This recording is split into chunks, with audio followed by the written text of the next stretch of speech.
It was a game of runs from both teams and some spotty officiating. Miami holds on for a convincing 106-98 victory. Clutch shooting, great defense, role players and stars stepping up. Just a great game for Miami to build on for the rest of the regular season. And we'll break it all down here for you on this live episode of Locked On Heat. You are Locked On Heat, your daily Miami Heat podcast. Part of the Locked On Podcast Network, your team every day.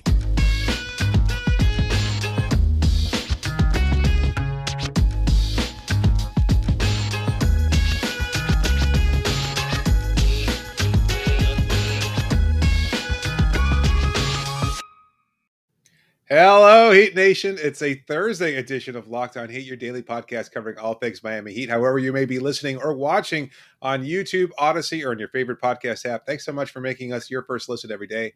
I'm David Ramil, and with me, as always, is my co-host, Wes Goldberg. Excited to be talking about one of the best games of the year, and it just feels like the pendulum has completely shifted in Miami's favor. A week ago, we were scurrying around Bernie's dressing room at FTX Arena wondering what the hell just happened as we saw Erik Spoelstra, Udonis Haslem, and Jimmy Butler get into one of the most egregious displays of bad chemistry that we've ever seen from this Heat team. And here they are traveling to Boston and taking on the Celtics, one of the best teams in the league over the last couple of months. Incredible defense. They made a right trade at the trade deadline to acquire Derek White, and it's really turned this team around. They've gotten some cohesion after this team had a blow up of their own earlier in the season. And now Miami goes in there and just a continuously great effort from the first minute all the way up to the end. Fantastic defense, great scoring, incredible performances all the way around. Is the Miami Heat fixed, Wes? I think that's the big question everybody wants to know. Are they fixed? Are they 100% back? Hard to know that question exactly, but I'm really enjoying these new rotations now that Erik Spoelstra has used in consecutive games. They beat the Sacramento Kings a couple of nights ago in a blowout win, and you're like, all right, well, you needed something to get back on track, and what not better to get back on track than a game against the Sacramento Kings? And they used that momentum and whatever wind in their sails that they got from it to beat the Boston Celtics in a game with a playoff feel to it. And yes, these rotations are they're clicking. They're making a lot of sense. We had Rohan Nadkarni from Sports Illustrated on the show a couple days ago, and we were talking about, how this was really the team that, I know the rotations are all changed, but these guys have all played together just based on injuries and everything that's happened. All these guys have played together for the most part. And when you're not trying to work in guys like Victor Oladipo and Markieff Morris and all this stuff, it just clicks again. And that's just been overwhelmingly evident. The other thing, David, from this game, and my big takeaway was this was as good a game as I've seen the Heat starters play all season long. And Jimmy Butler, Kyle Lowry, and Bam Adebayo have quietly kind of taken over more and more as the Heat have been winning more recently, right? So I'm not really counting that nightmare week there where nobody was doing anything. But Jimmy Butler, 24 points tonight. Kyle Lowry, 23 points tonight, and his scoring has been ticking up. Bam Adebayo, 17 points tonight. There's your three leading scorers. And like I said, we've just been seeing more instances of that where those are your three top scorers. PJ Tucker was okay in the first half, really good, I thought, in the second half. Max Strus, who we'll talk about later, was sensational starting his second game at shooting guard in a row. Tyler Hero, big points off the bench too. So that's your top six. But as far as the starters, again, just as good a game as I've seen them play all season long against a Boston Celtics team that, yes, is down Robert Williams, but has been just pummeling the entire NBA since the year flipped from 2021 to 2022. This was going to be a tough game no matter what in Boston with a lot of stakes on the line, right? Whoever won this game was going to have their hold for the number one seed in the Eastern Conference right now, and whoever lost was going to drop either the third or fourth place. Well, now it's the Heat in the number one spot in the East, and it's the Celtics who tumble all the way down to fourth place in the Eastern Conference. Still close in the East, but this was a huge game with a playoff atmosphere. Agreed, 100%. And look, the Robert Williams drop-off isn't all that considerable. People are saying he was, a candidate for Defensive Player of the Year, and he has been really good.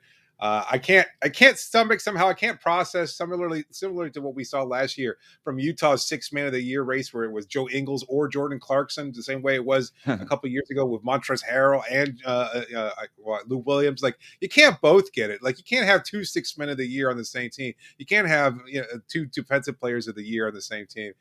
In any case, they also have Al Horford. They also have Daniel Tice, who contributed 21 points combined between those two players. So they've got the center position locked up. But you're right.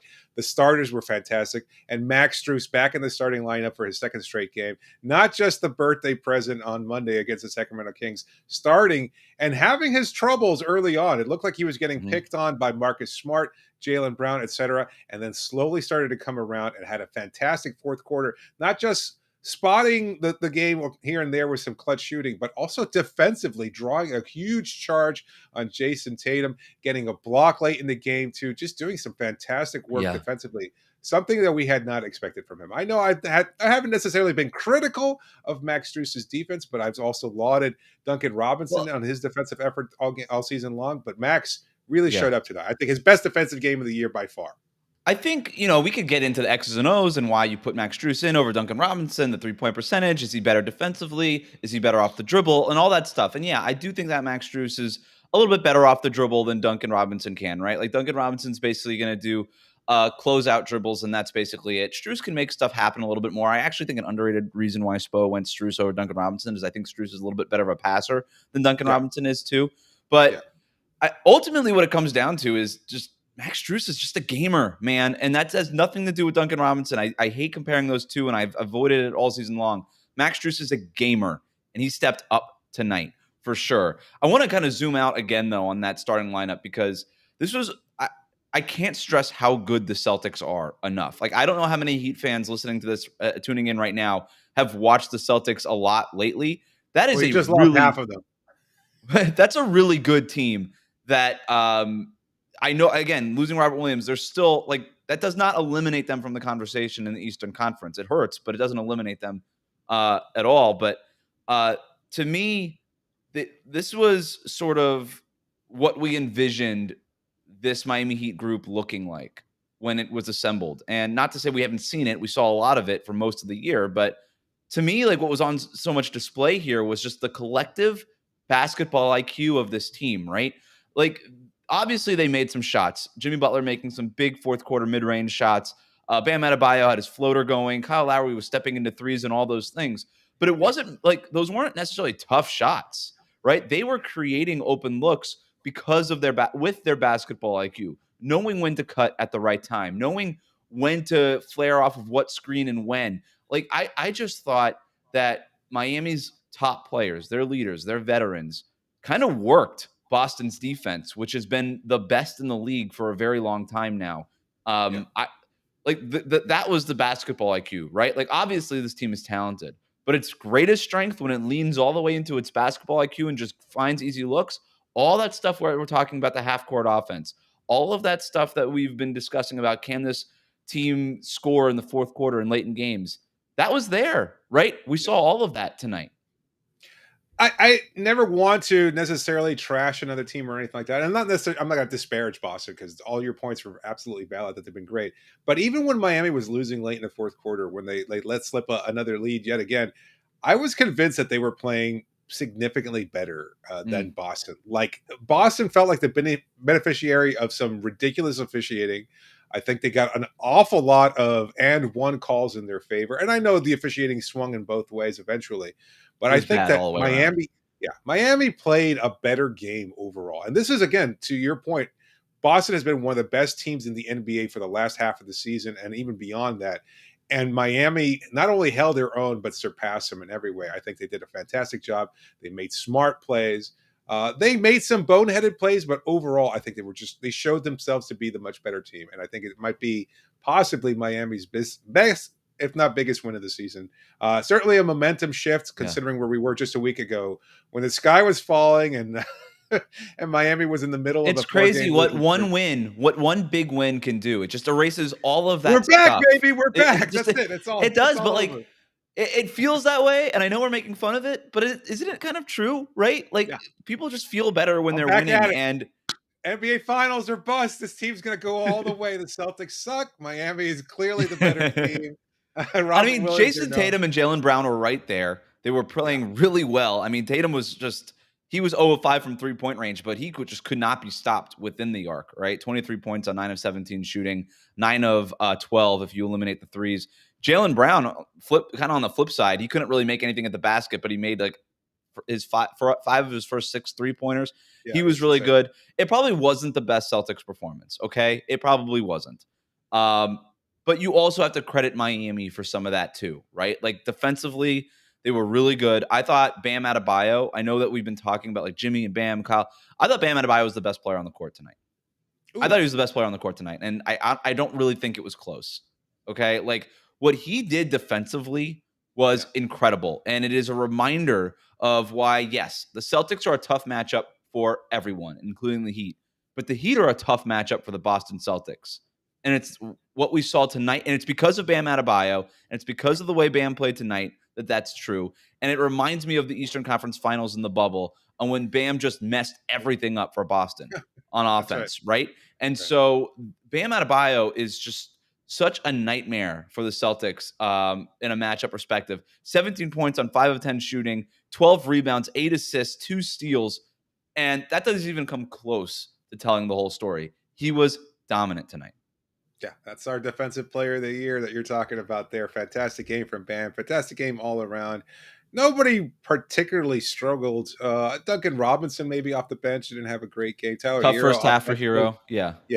He did not handle the matchup against Marcus Smart and or Derek White particularly well. And eventually, he figured it out in the second half though, and that kind of goes back to the basketball IQ. And I thought going back to Bam too, I thought Bam really set up Tyler Hero quite a bit in the second half when he scored. You know, what was it, 9 of his 12 points in the second half? Yeah.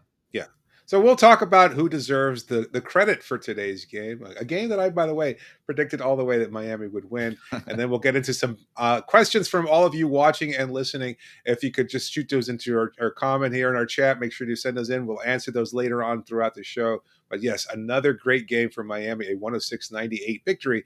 But now, before we talk about who gets the credit for tonight's win, just a reminder that today's show is brought to you by NBA Top Shot. It's the officially licensed NFT of the NBA. Connect with a community of hundreds of thousands of NBA fans as a natural progression of fantasy sports, a way to upgrade your experience as an NBA fan. Look, all of you watching this show right now, you're clearly huge fans. This is the way to take your fandom to another level. It combines the thrill of trading cards, fantasy sports, and the stock market all in one. You've got players that are investors. They know this is a great opportunity. Why wouldn't you follow suit after you see what they experience? It just brings your appreciation of the game that you all love, that we all love, to a whole other level. I know it's all about whether or not you actually own a highlight or anything like that. It's not about that. You actually just own a moment. It's a clear moment in NBA history that's yours and yours alone, and that's what makes it so special. Sign up for NBA Top Shot today, and the best way to start that is by getting yourself a starter pack. You can pick an NFT of a superstar or a role player or anybody that you like. Whatever moment you want to capture, it's up to you. They're available, but go to lockedon.nbatopshot.com to sign up and take your fandom to the next level by starting your Top Shot collection today. And the wrong sounds here. That's not Nostradamus making a prediction. Yeah, I love it. I predict that we are going to give away some credit cookies here in this segment. Thank you for making Locked On Heat your first listen. For your next listen, check out the Locked On Now podcast, nightly recaps of every NBA game with analysis from our local experts, free and available wherever you get your podcasts. All right. What are we doing, David? Tim Tan's been such a success. I want to go back with those, but have we done a lot of requests for Thin Mints in the comments here? Are you willing to do it? No. Thin Mint. We've made Thin Mints the cookie before. You have anyway. You know what? I'm going to make the decision here. My favorite cookie of all time is just a really good chocolate chip cookie, and tonight deserves just an awesome, fresh baked, hot out the oven. When you take it apart, the chocolate chips melt. You can make a commercial out of it. Those are the cookies. We've got 10 of these delicious, delectable chocolate chip cookies to give out. And I'm starting with Jimmy Butler. I'm starting with Jimmy Butler because, you know what? Same thing goes for the last game against Sacramento. 2 awesome games in a row for Jimmy Butler, and let's Yeah. keep the good times rolling. I'm a huge believer in positive reinforcement, and if he keeps getting these great credit cookies, then he's going to keep doing this instead of yelling at his coach and his teammates on the sideline. And so we've got,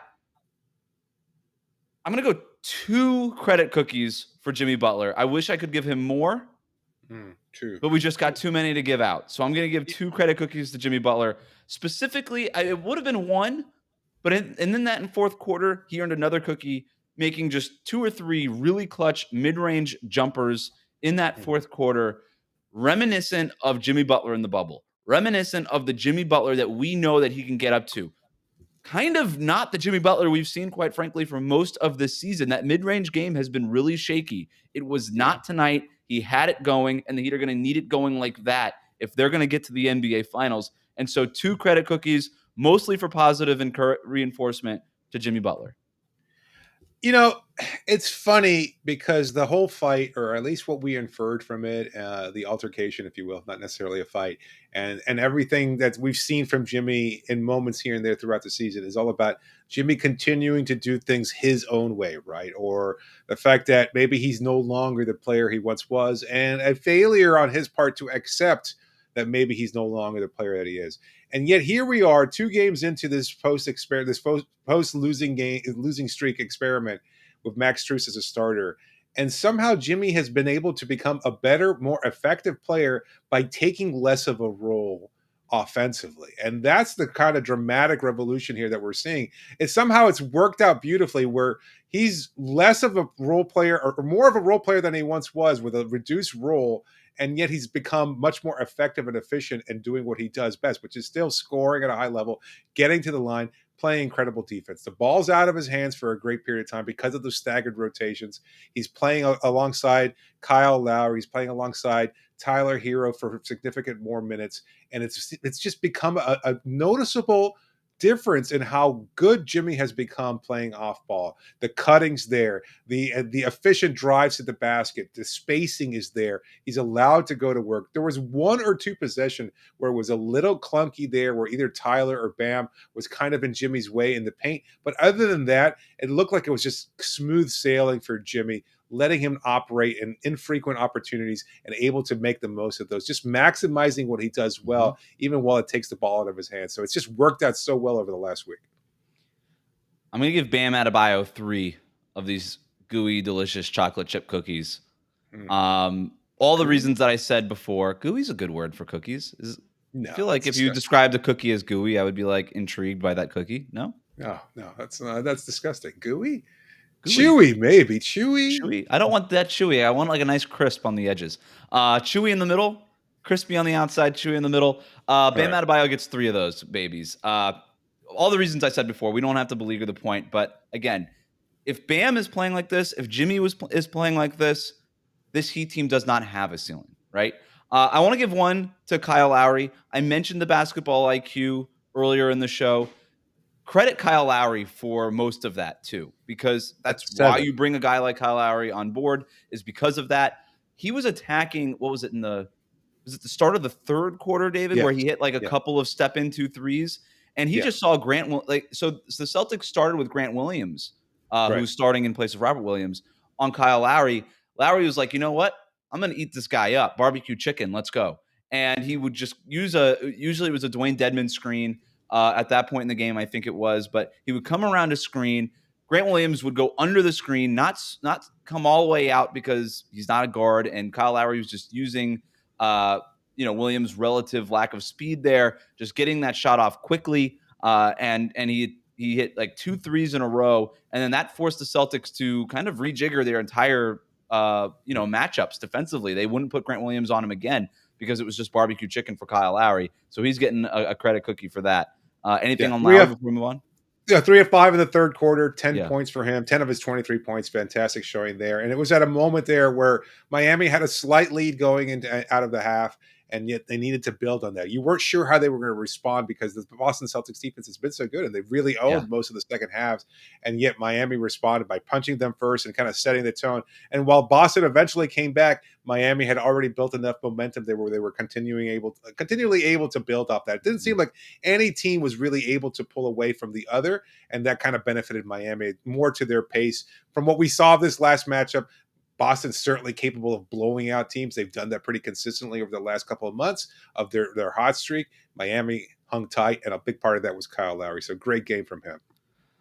Max Strus. You know what? What can you say about Max Strus? Before we talk about Max Strus, I have one more cookie to give out before we get to the Max Strus cookies. Okay. I'm going to give one cookie to Dwayne Dedmon, and I'm going to explain why. Okay. He had some good stretches of minutes in the it was a rough first quarter for him in his minutes. Third quarter was pretty solid. Fourth quarter was atrocious. It was terrible. He got called for an offensive foul on a moving screen. He was providing zero interior defense for the beginning stretch of the fourth quarter. And I actually thought that Erik Spoelstra needed to get him out earlier, or Miami was at risk of letting this game slip away. I'm giving Dwayne Dedmon a credit cookie here because he made the decision for Erik Spoelstra. With 7 minutes and 43 seconds left, he fouls out. Boston is up 90-85 at that point of Dwayne Dedmon fouling out. Bam Adebayo is forced to come in about a minute and a half earlier than he probably would have under these new rotations. I don't know that the Heat win this game if Dedmon does not foul out. That was probably the best foul out of the Heat season. And so I'm giving Dwayne Dedmon a cookie for that. Let's move on to Max Strus. We only have 2 cookies left. If we add, wait a minute. No. I think I found another cookie. Oh, wait. So convenient. So convenient. I found 2 more cookies, David. I think I found 3 more cookies, David. I'm out. Max I'm out. I can't. 5 credit cookies to Max Strus. Oh my God! Making a play for all defensive first team in that fourth quarter. Chocolate chip cookies.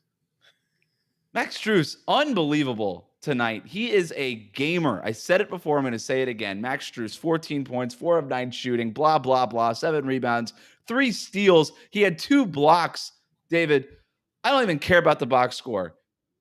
That dude just plays, and he competes. And in a game with a playoff atmosphere, he was not at all out of place. Oh, it's such a tough call. I keep feeling like the other shoe is going to drop. I love what you're saying about the gamer. Yes, we have seen big moments from Max throughout the season. This has certainly been a breakout season for him, and we all expected this. Like prior to the season, we thought we saw the tea leaves with this Heat organization where they clearly saw enough of him where they wanted to make a commitment to keeping him on the roster. They believed in him. We saw big moments from him in the summer league. We saw big moments from him in the preseason. None of that matters. You get into the regular season, you're not quite sure what you're going to get out of Max.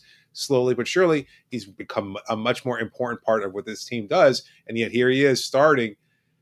I keep expecting the other shoe to drop. Is this something we're going to see permanently? And yes, I argued that on Monday following the Kings game. I do think this is going to be the new normal moving forward. And yet somehow I don't know that we can count on these kinds of games from Max regularly. He was clearly fired up. I don't know what it was that lit a fire under him in that fourth quarter.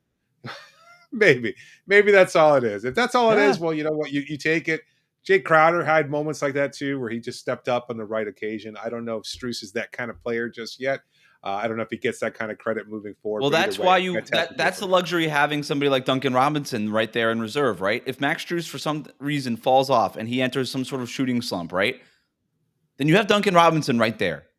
And it's not a drop off from a 3-point shooting perspective, right? Absolutely. At all. And so that is the luxury that you have. And again, Spoelstra sees something.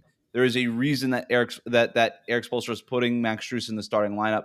So far, it's worked 2 games in a row. I'm with you. Maybe it's not right to trust a couple of undrafted shooting guards at this point with a starting spot, but they've both stepped up. You know, again, I don't want to. Strus starting to me has nothing to do with Duncan Robinson. It doesn't. It just means that you can't move those other 4 guys. A couple other notes before we move on to some questions here. The Heat officially clinched a playoff spot with this win. Thought that was worth noting. And then the closing lineup, right? Of Kyle Lowry. Was it Kyle Lowry, Tyler Hero, Max Strus, Jimmy Butler, Bam Adebayo. No PJ Tucker. One game. We talked about that with We Rowan did. Notcarney. Yeah. One game, so can't take a lot of it, but just, a game-to-game basis, it's just sort of worth noting. All right, who was Spo closing with? Tonight, that was the 5 that he decided with. We'll see what happens in the next game.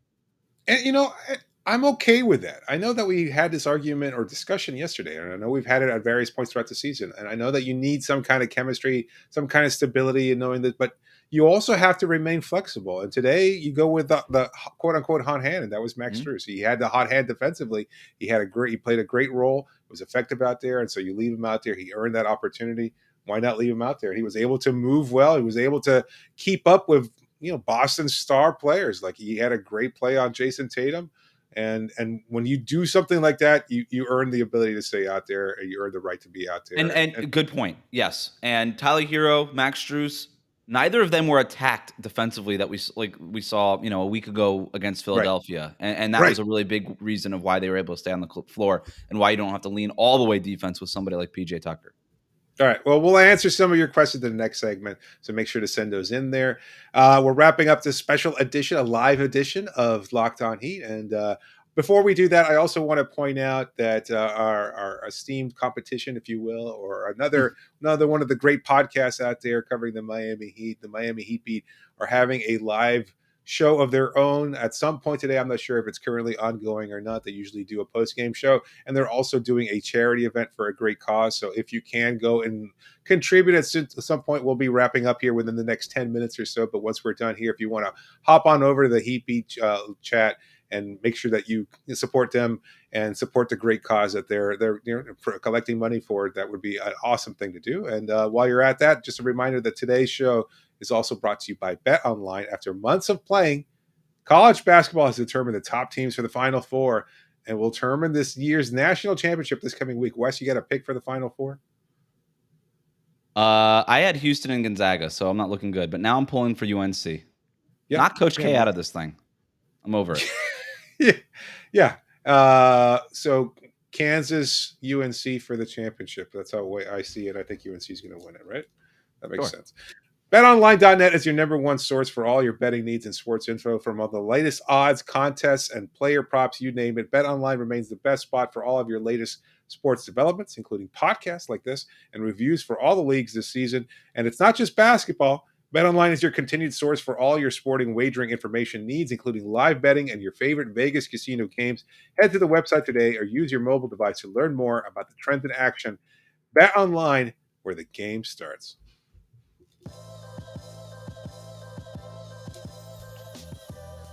Just a reminder that you can always reach us via email at lockedonheat@gmail.com or via Twitter using the hashtag AskLHeat. Be sure to please subscribe to the show and leave a review. We love to interact with all of you. Thanks so much for hopping on the show and for supporting us here and for always watching our videos on YouTube, downloading our podcast, and again, leaving comments and feedback because we love to hear from you. So let's kick it off with some questions from our audience today. Wes, what have we got? This one comes from Blackman8787878787. All right. What will the Heat need from Jimmy, Bam, Kyle, and Tyler in the postseason? And I would answer kind of what we saw from them tonight. Yeah, I think that's fair.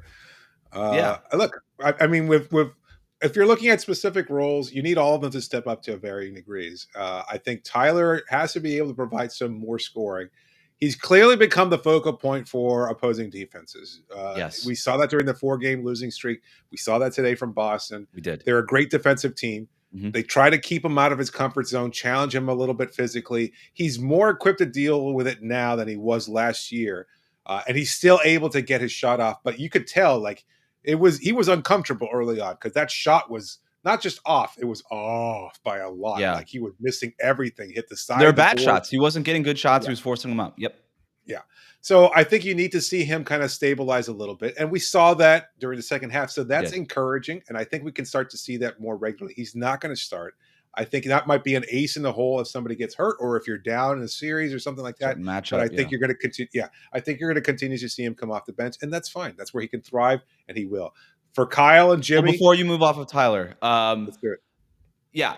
More of what we saw in the second half than what we saw in the first half, but he's talked about this before, right? He likes to feel out teams. I actually think that having that 6-man role is good for him because he can kind of see what the defense is doing and then check in at the midway point in the first quarter and all that stuff. You made a really, really good point there where defenses are keying in on Tyler Hero when he's on the court. And I actually thought tonight we saw Jimmy, Bam, and Kyle play with and off of Tyler Hero, as well as we've seen them do that all year long. And again, Tyler Hero's box score, not awesome, Right. but his impact was felt in a very big way, right? What was his plus minus? I'm just curious. He was a plus 12. No, sorry. He was a plus 1. I would like to see that what it was in the second half because that was definitely higher. I think we saw a lot of minutes. I don't have it in front of me. I don't know. I'll have to check, but I thought we saw a lot, or I think we saw a lot of minutes with him and Jimmy, Bam, and Kyle together is what I meant. Oh, But I see. Okay. With these new rotations that Spo is implementing, I think we're just going to see more of that, right? Obviously, all those 4 guys closed together along with Max Strus, but these new rotations you're going to see Tyler with other starters more often. And I really, really liked Tyler's minutes with Bam Adebayo. I kind of alluded to it earlier, but what Bam is able to do 2-man game-wise with Tyler Hero, the screens, the passes, being able to set him up is enormous. And when Tyler Hero is struggling to get his shots, when guys are trapping him, when they're paying a lot of attention to him, Bam is the guy to free him up. And he did that tonight against Boston. Now, to your point, I'm looking at the box score right now, and Tyler only scored 2 points in the second half. So most of his scoring probably came in that second quarter when he was helping Miami build that slim 1-point lead. And yet he was a plus minus of a 9. He finished with 2 assists, also had 6 rebounds. A lot of those crucial because you saw Boston getting a lot of and one opportunities where they were finishing and missing their first shots, but they would pull down those rebounds. Al Horford's still a solid rebounder, even at this point in his career, but yet Tyler able to be impactful in a positive way in the second half. Even a lot of those long rebounds that Spo pointed out that they weren't getting during the nightmare week. They were getting those tonight. Yeah. For Jimmy and Kyle and Jimmy, Kyle, and Bam, again, to our point earlier, a lot of what we saw today, more aggressive from Bam, more versatility, same as everything. But I think we've seen from Kyle, like today is a great game for Miami and for Kyle Lowry in particular, but we've seen this slowly building over the last few weeks. His shot has absolutely been falling. He's been sensational. This is the player that you acquire. If you're giving up a young player or even a trusted veteran like Goran Dragic in a deal for Kyle Lowry, this is what you're getting from him. This is why you make that deal, because he is still a gamer too. Let's move on here. One thing on Jimmy Butler too. I mentioned the mid-range shot. That's why I gave him the cookie. We need more of that in the postseason to answer this question. That's sort of the bellwether for his offense, isn't it? When that mid-range game is going. So yeah. Next question. This is worth touching on because it's such a new development here. But do we see Depot or Morris playing in the playoff rotation, barring injuries to somebody else? I think it would take an injury to PJ Tucker for Markieff Morris to play. It would take an injury to probably a couple players for Victor Oladipo to get on the court for meaningful minutes in the playoffs. But now that this rotation is sort of set over the last couple games, it's very clear that Victor Oladipo, Markieff Morris are the odd men out. And I think it was the right call. There was just not enough time to get them ramped up into optimal playing shape. And when the goal is to win a championship, you feel for these guys and all the time that they missed and all the work that they put into getting back onto the court. And it was awesome to see Victor Oladipo back out there. I did not think we were going to see Markieff Morris again this season, but we did. It's a credit to him and everything that he's gone through. But when your goal is to win a championship, these are the sacrifices that players have to make. Absolutely. They touched on it during the ESPN broadcast. We've touched on it before. Erik Spoelstra made that mention even when Oladipo was playing in his first game back, that rotation minutes and things of that sort. That's for amateurs. By the same token, on the flip side of everything, you want to make sure that Erik Spoelstra is at least being honest with these players. Like, players will say that the biggest problem between they and then coaching is a lack of communication, or that they tell you one thing and then the exact opposite happens. You just hope that Spo is being open about the fact that they're not getting these kinds of the kind of playing that they felt that they might deserve or earn. From everything we understand, Spo is I think Moore's can get minutes here and there. I still think as a backup 5, there is some potential for him to get some playing time. I think he's in good enough shape. We saw that jumper falling regularly. I'd like him as a better option over Oladipo at this point, which is kind of more indicative of where Victor is at this stage too. Gabe has struggled, even as he's slowly being incorporated back into the rotation instead of Victor Oladipo. I can't see Oladipo leapfrogging him, though, because just Gabe provides a little spark defensively that Oladipo's just not capable of, and I think he knows where to be on the floor offensively in a way that Victor does not either. This next one comes from Loveless McLovin. Will Duncan All right. thrive on the bench? Less pressure, easier matchups. I think that's certainly part of it. One thing that I did have as a note, David, before this game started was whether or not Boston would attack the Duncan Robinson and Tyler Hero backcourt on that second unit. Just turns out the Celtics rotations, like, you're just not scared of Derek White and Peyton Pritchard doing that kind of mismatch stuff. And I think that's sort of the idea, right? Is those two guys on the court, we've seen them get attacked, most notably in the playoffs in the first round sweep against Milwaukee last year. It's just really hard to put those two on the floor against mismatch hunting type of offenses. But I think that's the bet, is that most second units don't do that, can't do that. They don't have, that's why they're bench players. They don't, right. They're not that talented. They can't do that kind of stuff. So I think that's the bet.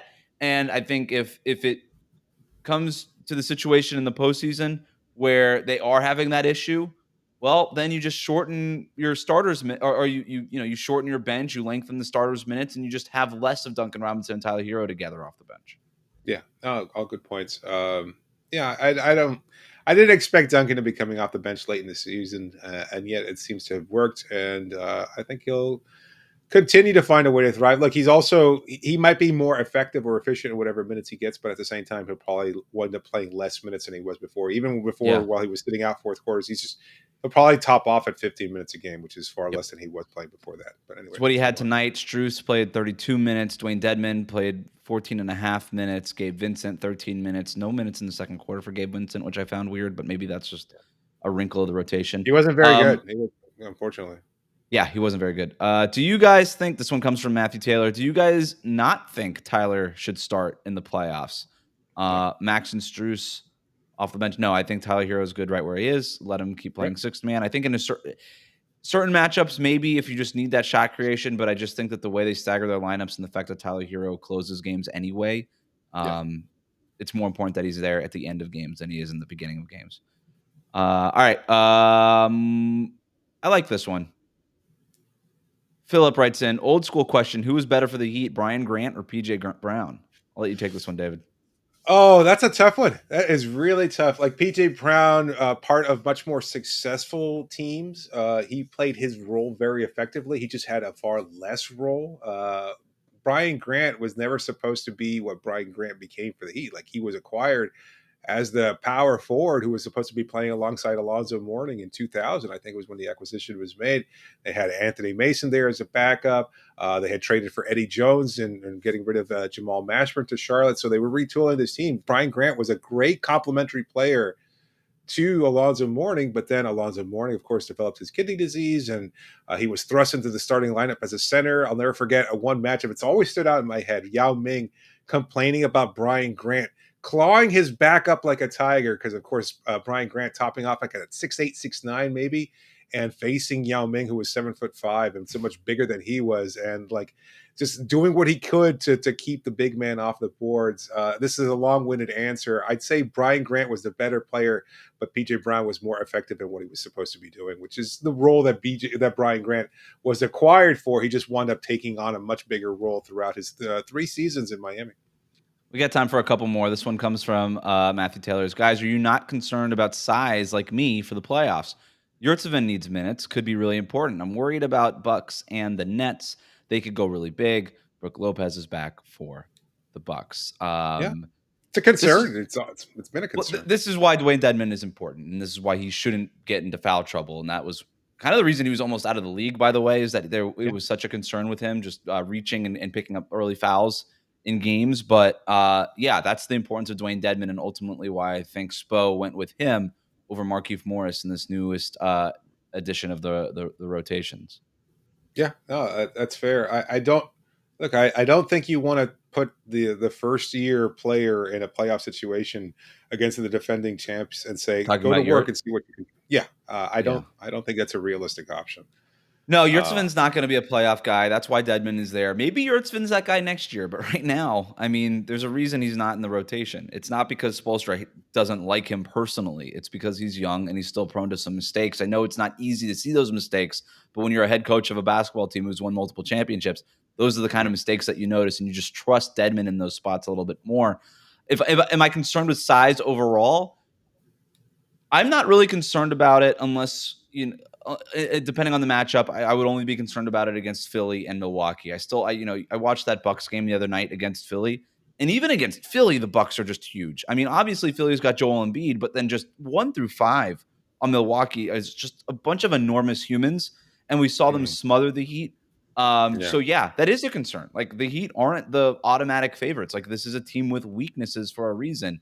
The way to counteract that is play the way that you did tonight, switching most of everything, even though they have been switching a little bit less lately, and then just leaning into your basketball IQ, making the most of those those small passing windows and those small driving windows when you can, just being opportunistic the way that the Heat have been when they're at their best. Setting the tone early, Yes. doing what they do best, trying to challenge Giannis and get him in foul trouble. Yes, Those things forcing the led to issue in Miami's victory. transition. Yeah, getting those early shots off. You want one more here? Yeah, let's do it. Keep it going. Big win. Woo! Got the energy. I'm down. Yeah, I mean, we can keep going. Let's do this one again. Again from Matthew Taylor. It's question Good MVP day. right Good now. place. How important do you guys think that it is to secure the 1 seed? Second seed looks very likely to face the Nets in the first round. What do you guys think of a first round matchup with the Nets now that Kyrie is back? David, can I be honest about something right now? I know that we're all contractually obligated to discuss how nobody wants to face the Brooklyn Nets in the first round. That's true. I've watched some of these Brooklyn games since Kyrie got back, and I know that Kyrie Irving is a star and it's a flashy name and everything that's gone on with his story and everything like that. And when you put him and Kevin Durant, those are two of the most talented scorers in the NBA, and nobody wants to play those guys. But they have a losing record with Kevin Durant and Kyrie Irving in the lineup. I think there's something like 9-13 this season when both of those guys play. They can't stop anybody. Anybody. And I'm at the point now where, would I rather face Charlotte or Atlanta in the first round? Of course I would. But I don't know that I would rather face Toronto than Brooklyn at this point, the way that the Raptors have been playing and how much trouble that they've given the Heat. I'm not worried about the Nets. And maybe this comes back to bite me, and maybe I look like an idiot. I'm not worried about the Nets in the first round. This is not a team that I am so worried about that you start discussing, okay, should we start manipulating our place in the standings? Should we tank a couple of games? Whatever it is, I don't care. Get the 1 seed. It's super important to this Heat team. I would say that the number 1 seed and home court advantage that comes along with it, more important to this Miami Heat team than it is to any team in the Eastern Conference, right? Just because of the discrepancy in top end talent, you could start to make up for that maybe with home court advantage. At least that would be the idea. And I would do whatever it takes to get that 1 seed. Think about what happened last season against the Bucks, the lower seed there in a first round matchup. Maybe if game 1 is being played in Miami, maybe you get a few foul calls your way, etc. By the time that they came back to Miami, the momentum had clearly shifted in Milwaukee's favor. And while Milwaukee was probably the better team anyway, Miami didn't have the advantage. They didn't have any edge to them whatsoever, emotionally or at energy level or anything like that. So the home court advantage clearly favors Miami. So yeah, I understand your position regarding the first seed there. And as far as the Nets are concerned, I don't know. They have their weaknesses. I still think also that this is a team that could round into form, especially with Kyrie and KD. They are also gamers, as you pointed out about Max Strus, and I think that they're capable of taking over games individually. One could do it one game, one could do it the next, and then if that's what you get out of that performance, then that's enough for them to steal a series against Miami. Even though I think Miami might be favored by just somewhat. Blackman 8787878787 writes in, do you see Spo coming up with more defensive schemes for the playoffs that we didn't see in the regular season? That's a really interesting question. No, I don't see it. Do you? Because honestly, I don't. Like I think I just don't know what we haven't seen yet. I mean, what's he gonna pull? Like, we've seen kind of everything, right? We've seen box and ones. He's had to roll out everything with all the 1, injuries. 2, 2 zones. We've seen obviously the 2-3 zone, the 3-2 zone. He switches things completely sometimes. Sometimes they switch everything except for the center actions. Sometimes they're blitzing. Sometimes they're coming up to the level of the screen. We have seen all these defensive schemes. I don't know that we'll see anything that we didn't see in the regular season. I'm not a head coach. I don't know all these defensive schemes. Spoelstra has incredible imagination when it comes to defense, and so I won't take anything away from him. I will say this. I think we see several defensive schemes, not just series to series, but within each series to series to series, right? And that's the advantage that we're talking about when you have somebody like Erik Spoelstra. The Heat will not get outcoached in a series. We know that. They might not win every series, but it's not going to be for a lack of coaching. Yeah, Raptors fans think otherwise, apparently. I know a lot of the discussion today on NBA Twitter regarding Erik Spoelstra and his Coach of the Year status and things of that sort, somewhat half-jokingly. At the same time, defensively, I don't know what else he could throw out there that he hasn't already. Like, part of the missing ingredient to all this was, unfortunately, a player who doesn't seem like he's going to be in the rotation anymore, which is Victor Oladipo. Like, we thought with his experience, his defensive versatility, his strength and speed, anticipation and passing lanes and everything else, he could be the X factor for this team defensively. Just doesn't seem like that's apparent. We're getting a question here right now that Caleb Martin, whether or not he's going to be in the playoff rotation, he could be another one that you throw in there. But he's still a little undersized. Like, I like his speed and his ability to, get into passing lanes. He's done incredible work as a one-on-one defender with your primary ball handler. So you could throw him at Kyrie Irving while you put Bam and PJ Tucker and some combination on KD. That might be the kind of matchup that you're looking for in a first-round series against Brooklyn. But other than that, I don't know what else you can see. I could see Caleb and Gabe Vincent. I could see Spo sort of toggling between them depending on the matchup. If you need a little bit more size, you lean Caleb. If you need a little bit more kind of traditional ball handling and off the dribble type of stuff, I could see him maybe going with Gabe, or even defensively. Hey, do we need to defend more wings? Caleb Martin. Are we looking to defend more guards? You can go with Gabe Vincent. All right, just a couple more here. Uncle Joey 99, trade Duncan Robinson for David Ramil. What do you think? I'm not sure what that means. I don't think the salary matching works out, first of all. Well, you don't know. We don't talk numbers here. I'd be great if David Locke wants to award me a $90 million contract. I will gladly take it, just for the record. Having said that, no, I'm not open to trades right now. I've got a no trade clause, baby. Sorry, Uncle Joey. All right, this one comes from Loveless McLovin. What would Miami's ideal playoff opponents be to get to the finals? All right, if we take a look at the standings right now, Miami, obviously the 1 seed. They have a 2-game lead now over Boston and Philadelphia, and a game lead or a game and a half, whatever it is, over Milwaukee. Milwaukee right now at the 2 seed. So right now, Miami would play the 8th seed, who looks like it would be the winner of, by the way, Cleveland tumbling into the play-in. What a tough kind of draw for them after such a nice they were such a great story from, and they still are a great story, but tumbling now into the play-in. Cleveland, Brooklyn. By the way, I have no idea who I would pick in that game. But let's call it Cleveland, I guess, since we're answering this question. What would be the ideal matchup there?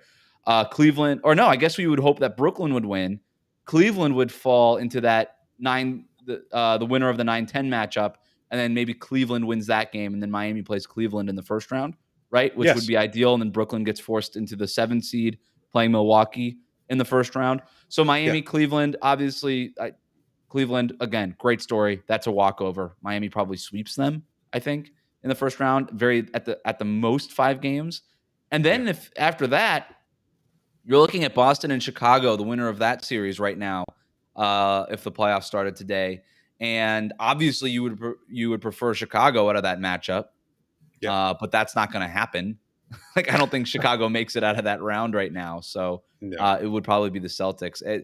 But that could change. It could be Toronto. Right? It could be Toronto leapfrogging past the Bulls, and they could take on the Celtics. I don't think they knock them out. I don't think Toronto could knock off the Celtics. I still think it's a tough matchup for the Celtics too, though, isn't it? Nobody wants to play the Raptors. We should be giving the Raptors the Brooklyn Nets line. Nobody wants to play the Raptors. I'm with you. They probably don't beat the Celtics, but that could go like 6 games. That wouldn't shock me. You know what I mean? That could go 6 or 7. No, I think ideally Philadelphia drops into that 4 seed, and then Boston and Milwaukee are both on the opposite side of the bracket, so that you only have to play one of Boston and Milwaukee. And I'm not saying that Philadelphia is some sort of walkover, but if you're giving me the choice, do I get to play one of Boston, Philadelphia, or Milwaukee, I would pick Philly first and then hope that one of Boston or Milwaukee eliminates the other, and that I only have to get through one of them as opposed to all three of them. And so, yeah, I would hope that maybe Philadelphia falls into that 4-5 game. Philadelphia would beat Chicago. I've not been impressed with what I've seen from the Sixers lately. It's not the same James Harden. Joel Embiid's obviously awesome, but they've got defensive concerns outside of Embiid. I kind of like that matchup for Miami. So, maybe that, and then you play one of Boston or Milwaukee in the conference finals, right? Yeah, that's the easiest one on paper. It's hard to predict exactly what would happen, and you never know if the team could suffer another injury here and there. Let's look at look at the Cavaliers. They're losing Evan Mobley for some time. They lost Jared Allen, and all of a sudden, the team that was almost the first seed at some point in the Eastern Conference, now they're tumbling all the way out to a play-in tournament team. So that's going to be a tough series for them. Yeah, look, part of me is kind of in agreement with everything you're saying, and part of me says, you know what, bring it on. It doesn't matter what team it is. If Miami plays their best brand of basketball, I still think they could beat any team in the Eastern Conference. Their biggest struggle, I really think, would be the Phoenix Suns. Aside from that, the Phoenix Suns are really, really good. We got crucified for it to some degree when we pointed that out when they lost the Suns. I don't think I'm like breaking news. No, the Suns, here. they're going to win, what is it, 67, 66 games? I mean, we're talking about the 2012 Heat and the 2000 better than the best Heat 16. team. But like 66 plus wins over the last decade. It's that Heat team and then the 2016 Warriors, right? The best version of the Kevin Durant Warriors. Like, that's the kind of company the Phoenix Suns are keeping. Nobody should be upset if you lose to Phoenix. I think they're winning the whole thing this year as long as they stay healthy.